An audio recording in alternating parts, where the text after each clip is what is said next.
Hello friend, स्वागत है आपका इग्नू सक्सेस के और एक नए वीडियो में। आज इस वीडियो में हम लोग बात करेंगे एसएससी सीएचटी एग्जाम के बारे में। पूरा डिटेल क्या है, स्टाफ सिलेक्शन कमीशन के द्वारा जो एग्जाम कराया था कंबाइंड हिंदी ट्रांसलेटर, जिसके अंदर कि हमारा जूनियर हिंदी ट्रांसलेटर और सीनियर हिंदी ट्रांसलेटर दोनों आती वैकेंसी आती है। तो ये वाला एग्जाम का पूरा पैटर्न क्या है, डिटेल क्या है, वैकेंसी कब आती है, कितने सारे पोस्ट रहते हैं, इनकी सैलरी क्या है, एलिजिबिलिटी क्या है, कौन कौन इसको अप्लाई कर सकते हैं, एग्जाम कैसे अपेयर करते हैं, एग्जाम फी कितना है, एग्जाम सेंटर कहाँ पड़ते हैं, इसका सिलेबस क्या है, एग्जाम का पैटर्न क्या है, सिलेक्शन क्या होता है, फिर आपकी पोस्टिंग कहाँ होती है, सारी चीज़ों की जानकारी मैं आपको ऑफिशियल पीडीएफ जो हमारी लास्ट ईयर की आई थी, मैं उसमें से आपको दिखाकर पूरे डिटेल में अच्छे से समझाने की कोशिश करूंगा। चलिए शुरू करते हैं। तो जैसा यहाँ पे आप देख पा रहे हैं, ये हमारा एसएससी का जो लास्ट ईयर का जो हमारा नोटिफिकेशन आया था, मतलब 2024 में जो नोटिफिकेशन आया हुआ था, मैंने उसकी यहाँ पे पीडीएफ ली है, क्योंकि 25 वाला भी आया नहीं है, वो हमारे अगस्त के महीने में वो नोटिफिकेशन आने वाला है। 24 का मैंने यहाँ पीडीएफ लिया है, मैं यहाँ पे सारा डिटेल आपको समझाऊंगा। हर चीज़ बाकी सेम ही रहती है, केवल डेट चेंज हो जाते हैं। जैसे यहाँ पे देख पा रहे हैं, सबसे पहले यहाँ पे लिखा हुआ ऊपर में कंबाइंड हिंदी ट्रांसलेटर एग्जाम 2024, तो यहाँ पर हमारा 25 का आने वाला होगा। तो ये कंबाइंड मतलब क्या होगा, यहाँ पर इसको सीएचटी बोलते हैं। इसके अंदर एक्चुअली क्या है ना, दो पोस्ट है, एक है हमारा जूनियर हिंदी ट्रांसलेटर, जिसको हम लोग जेएसटी के नाम से ज़्यादा फेमस है वो, और इसके अंदर एक एसएसटी भी है, सीनियर हिंदी ट्रांसलेटर। तो ये दोनों वैकेंसी कंबाइन होकर इसका नाम चेंज करके अभी उन्होंने कंबाइंड हिंदी ट्रांसलेटर का नाम दे दिया गया है, बस ये चीज़ का डिफरेंस है।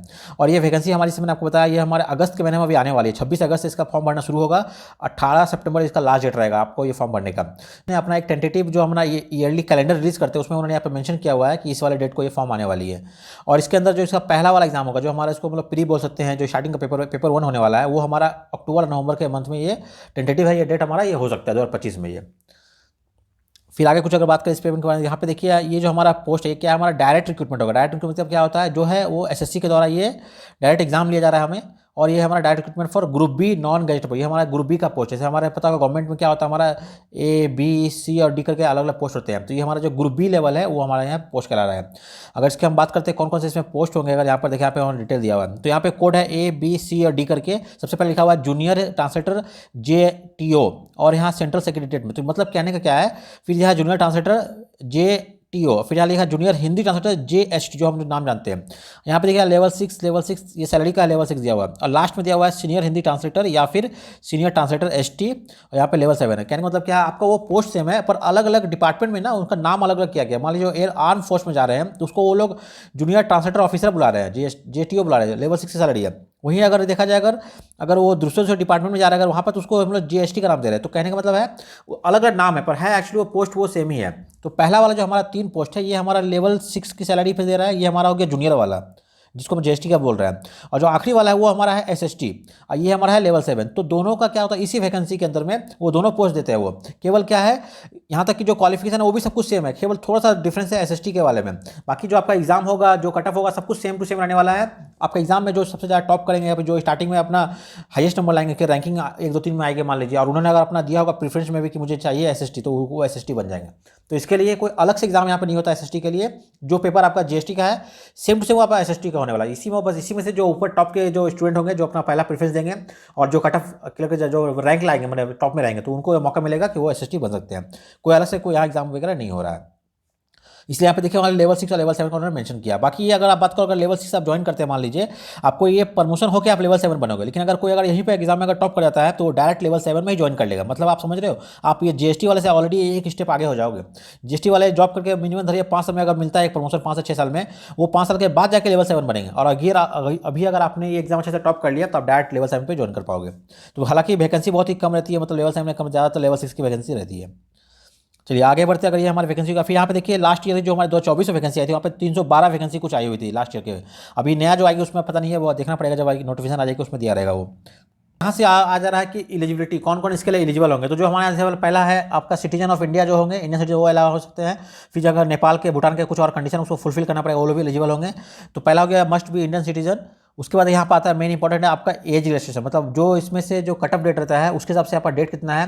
तो नॉर्मल है 18 से लेकर 30 साल के जो हमारे एज ग्रुप में आ रहे हैं, वो लोग इसको अप्लाई कर सकते हैं। बेसिक एज जो है हमारा वो 18 से लेकर 30 है। और जो लास्ट डेट होगी इस फॉर्म भरने की, जो लास्ट डेट होती है, वो यहाँ पर दिखा दिया 1/8/24। तो 1/8/24 उन्होंने as a cut off date रखा है कि इस डेट तक आपका 18 से लेकर 30 के आपके बीच में होना चाहिए। और यहाँ पे लिखा हुआ डेट भी लिखा हुआ, candidate born not before 2/8/94 and later on 1/8/26। तो इन दोनों के बीच में आपका डेट ऑफ बर्थ पड़ना चाहिए, तो आप यहाँ पे एलिजिबल होंगे। अगर किसी का उसके बाद चला गया, तो फिर को वहाँ पे नॉर्मल जो हमारा मिलता है SC ST को जो एज रिलेक्सेशन, वो यहाँ पे मिलेगा। सेम टू यहाँ पे SC ST को 5 साल मिल रहा है, ओबीसी वाले को 3 साल, पर कौन सा ओबीसी, नॉन क्रीमी लेयर वाले को मिल रहा है 3 साल का है। फिर जो पीडब्ल्यूडी आ रहे हैं अनरिजर्व उनको 10 साल का है, पीडब्ल्यू ओबीसी वाले और यहाँ पे 13-15 साल का, ऐसा करके यहाँ पे दिया हुआ है। जो बाकी अदर्स गवर्नमेंट की वैकेंसी आती है उसमें आता है, वही सेम यहाँ पे भी दिया हो गया। तो ये यहाँ हो गया। फिर जो एक्स सर्विसमैन है उनको यहाँ पे कुछ छूट मिल रहा है, वो भी यहाँ पे दिया हुआ है। फिर अगर आगे बढ़ते हैं यहाँ पर, तो ये हो गया। अब यहाँ पे मेन आ रहा है process for the certificate and form. यहाँ पे कुछ उन्होंने फॉर्मेट वगैरह दिया है। मान लिया अगर आप SC ST OBC का सर्टिफिकेट बना रहे हैं तो उसका क्या प्रॉपर फॉर्मेट होना चाहिए, कब इशू होना चाहिए और कौन कौन सा कंडीशन है वो आपको फुलफिल करना है। यहाँ पे आप उसको रीड कर सकते हैं, यहाँ पर आपको आइडिया मिल जाएगा उसके बारे में, सर्टिफिकेट के बारे में। ये रहा, यहाँ से मेन चीज़ शुरू हो रहा है कि आपका ये जो पोस्ट हमारी है इसमें कौन कौन सा जो लोग भर पाएंगे, उसका एजुकेशन क्वालिफिकेशन क्या होना है। सबसे ज़्यादा मेन इसमें जो सबसे ज़्यादा कंफ्यूजिंग वाला पार्ट है वो इसका यही है कि यहाँ पे एजुकेशन क्वालिफिकेशन यहाँ पे बहुत सारा दिया है। अब देखिए यहाँ पे पहले लिखा हुआ है post for the group A and to C the junior Hindi translator. ऊपर से यहाँ पे एक बॉक्स में A B C D करके 4 था ग्रेड। तो पहला वाला 3 जो था हमारा वो GST के लिए था, तो GST के लिए जूनियर हिंदी ट्रांसलेटर की ये वाला होनी चाहिए उसका क्वालिफिकेशन।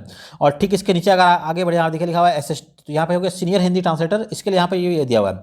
तो दोनों में बिल्कुल ही सेम है, थोड़ा सा खाली अंतर यहाँ पे क्या देखिए, आप देख पा रहे हैं यहाँ पे लिखा है 2 साल का एक्सपीरियंस चाहिए किसके लिए, जो ऊपर वाले थे GST उसके लिए, और जो सीनियर वाले हैं उनको यहाँ पर केवल चाहिए 3 साल का एक्सपीरियंस। बस ये एक थोड़ा सा अंतर यहाँ पर है, बाकी टोटल A to Z जो भी यहाँ पे दिया हुआ सब कुछ सेम टू सेम है।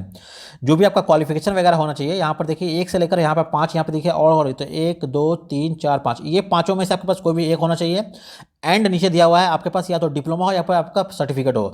तो हमारा वो एक इग्नू की तरफ से या फिर दूसरी भी जो यूनिवर्सिटी वो कराती है हमारा एक ट्रांसलेशन में, एक होता है डिप्लोमा जिसको हम लोग बोलते हैं PGDT, एक होता है सर्टिफिकेट जो उसको हम लोग बोलते हैं PGCAR। तो ये दोनों से कुछ भी एक आपके पास होना अनिवार्य है, तभी आप ये फॉर्म को भर पाएंगे।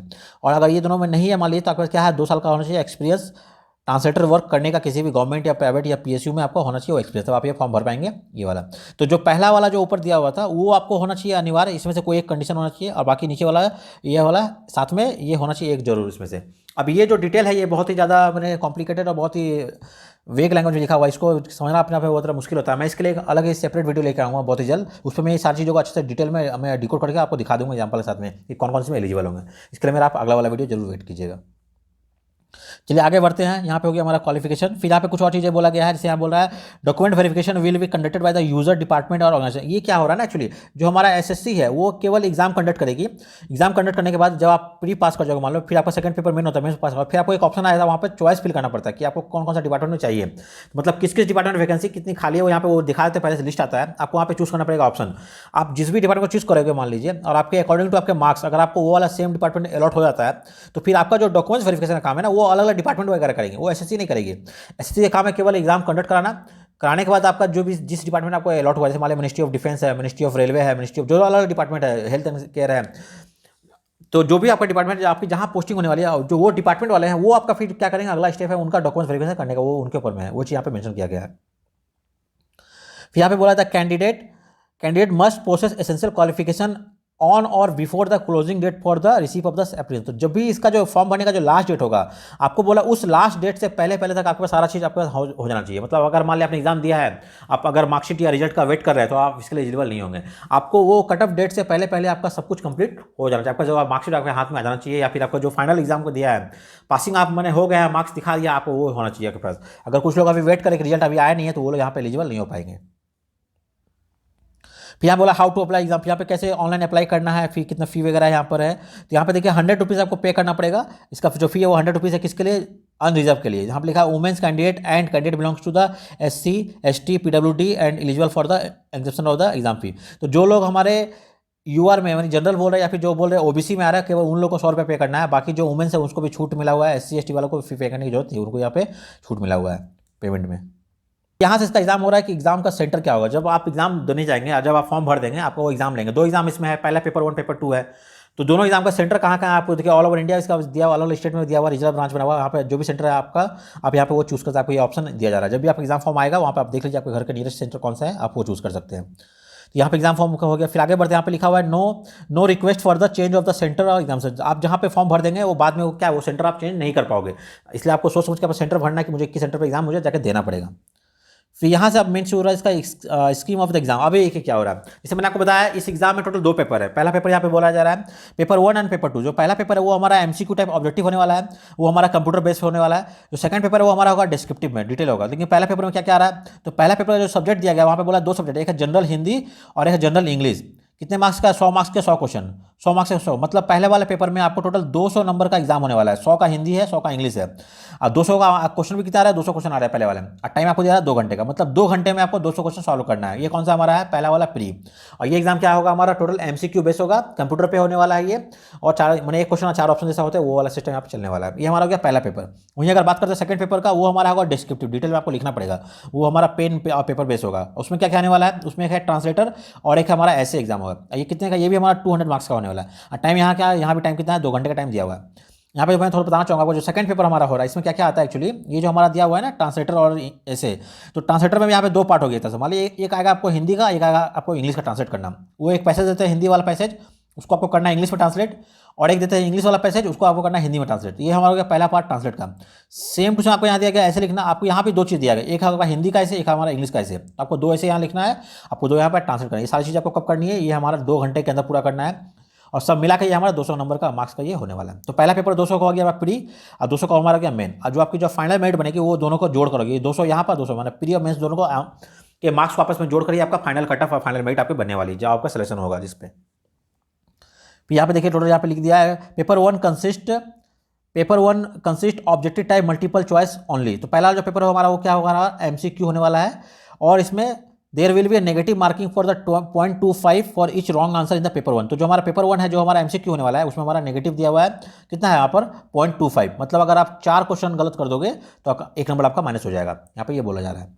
फिर यहाँ पे देखिए, यहाँ पे एग्जाम का जो हमारा सिलेबस है वो यहाँ पे दिया गया है। क्या क्या सिलेबस है, तो पेपर 1 इससे मैंने आपको बताया एमसीक्यू होने वाला है, कंप्यूटर बेस्ड टेस्ट। और जो पेपर 2 हमारा वो है ट्रांसलेशन एंड ऐसे दिया हुआ है। यहाँ पे क्या क्या लिखा हुआ है, the question paper will be design to the test the candidate understanding of the language and literature, correct use of the word phrase and items and ability to the write and language correctly, precisely the effective the question will be in the degree level. तो आप इसे आपको पता है इसमें क्या क्या मांग रहा है। वो एक तो मांग रहे हैं आपका क्वालिफिकेशन में मास्टर डिग्री, और दूसरा होना चाहिए आपका बैचलर डिग्री। तो जो लोग यहाँ पे किए हुए, तो जो आपका पेपर 1 होने वाला है वो आपका डिग्री लेवल का होगा, उस लेवल का आपको नॉलेज होना चाहिए।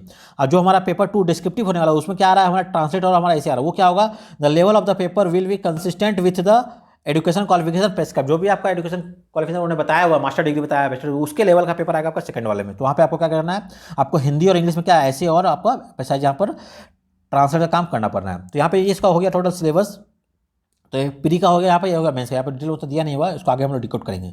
फिर देखिए यहाँ पे कुछ दिया हुआ है आपका डॉक्यूमेंट्स वेरिफिकेशन। ये documents verification DV will be conducted by the user department organisation after declaration of the final. जो आपका फाइनल रिजल्ट हो जाएगा, आप मतलब प्री पास करके पेपर 1 पेपर 2 भी पास कर गए, आपकी जो फाइनल कट ऑफ हो जाएगी, तो फिर आपको बुलाएंगे आपका किस लिए, आपका डॉक्यूमेंट्स वेरिफिकेशन होगा। मतलब इसमें कोई इंटरव्यू नहीं है, आपका 2 स्टेप का आपका रिटर्न एग्जाम है। और फिर जब आपका सेकंड वाला पेपर आपका क्लियर हो जाएगा जब, तो फिर आपको बुलाएंगे डीवी के लिए। फिर यहाँ पे कुछ और चीज़ें बोला गया है, candidate will have to bring original as well as copies of the various document as given below at the time of document verification bye the user department organ. जैसे मैंने आपको बताया कि आपका जब फ्रेशर हो जाएगा, ठीक है, आपकी पोस्टिंग कौन से डिपार्टमेंट में हुई है, फिर वो जो डिपार्टमेंट है वो आपका जो है डॉक्यूमेंट वेरिफिकेशन करते हैं। तो यहाँ पे बोला गया आप कुछ नाम दिए, सारे आपको डॉक्यूमेंट्स वहाँ पे ले जाना। जैसे मैट्रिक का सर्टिफिकेट है, एजुकेशन जो आपका मैंने मास्टर्स किया, आपने बैचलर किया, वो सब का ले जाना पड़ेगा। ट्रांसलेशन का जो एक्सपीरियंस है आपको वो अगर है तो लगाना पड़ेगा। SC/ST का जो भी कास्ट का है, मान लीजिए कोई अगर गवर्नमेंट एम्प्लॉय को अंडरटेकिंग ले जाना है, गवर्नमेंट एम्प्लॉय वालों को अपना NOC लेके जाना है। तो ये सारे डॉक्यूमेंट्स है जो आपको लगेंगे जब दोनों आप एग्जाम पास कर जाओगे, उसके बाद ये लगेगा। बस यहाँ पे इतना। फिर आगे बढ़ते हैं, यहाँ पे देखिए कुछ लिखा हुआ है पोस्ट प्रीफरेंस। यहाँ पे कुछ बोला जा रहा है कि जब आपका final commission before declaration of the final, जब आपका फाइनल रिजल्ट डिक्लेयर होने वाला होगा उसके ठीक पहले, मतलब आपने पहला पेपर दे दिया, फिर जब आप सेकंड पेपर आप दे दोगे, उसका अभी रिजल्ट आया नहीं है, उसके पहले आपको क्या करना है, अपना पोस्ट ऑफ प्रीफरेंस देना पड़ेगा। मैंने ऑनलाइन वो लोग देते हैं, वहाँ पर एक लिस्ट आता है और उसमें आपको पूरा फिल करना पड़ेगा, आपको कौन सा डिपार्टमेंट में आपको चाहिए, तो आपको वो चीज़ आपको भरना पड़ेगा। उसको बोलते हैं हम लोग पोस्ट ऑफ प्रीफरेंस। उसी के आधार पर फिर आपका जो है आपकी फाइनल पोस्टिंग होती है, तो वो आपको भरना पड़ेगा कब, before the final declaration of the result. अगर बात करते हैं सिलेक्शन कैसे होता है, यहाँ पर देखिए यहाँ पर कुछ दिया, क्वालिफाइंग बोला गया है कि मिनिमम मार्क्स आपको लाना पड़ेगा क्वालिफाई करने के लिए। मैंने यूआर के लिए 30% है, OBC के लिए, और ये है, ये तो खैर हालांकि बोलने के लिए है, आप जो जितना ज़्यादा नंबर लाओगे आपको सिलेक्शन उसी का होने वाला है। Based on the performance in the paper 1 and paper 2 candidate will be consider for the final selection. जैसे मैंने आपको बताया कि यहाँ पर पेपर 1 और पेपर 2 दोनों के मार्क्स जुड़ने वाले हैं, इसलिए आपको किसी भी पेपर को लाइटली नहीं लेना है। आपको पेपर 1 भी उतना मेहनत से करना है और पेपर 2 भी आपको उतना मेहनत से करना है कि दोनों का मार्क्स यहाँ पे जुड़ गई, आपका फाइनल रिजल्ट बनने वाला है।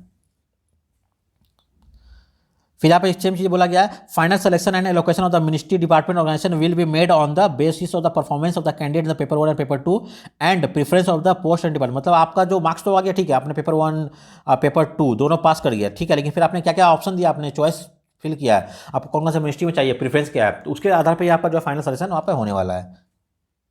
और चीज़ यार, अगर मान लीजिए आपका there shall not be any waiting list और जब, मतलब अगर आपने जिसका फाइनल सेक्शन हो गया, जितनी सारी वैकेंसी होगी वो उतने कैंडिडेट को ही बुलाएंगे अपना फाइनल डॉक्यूमेंट वेरिफिकेशन के लिए, इसके अलावा वो कोई वेटिंग लिस्ट या रिजल्ट नहीं निकालते। तो मतलब अगर आपका इस बार अगर फाइनल सेक्शन नहीं हो पाता है मान लीजिए, तो फिर आपको अगले साल नए तरीके से ट्राई करना पड़ेगा।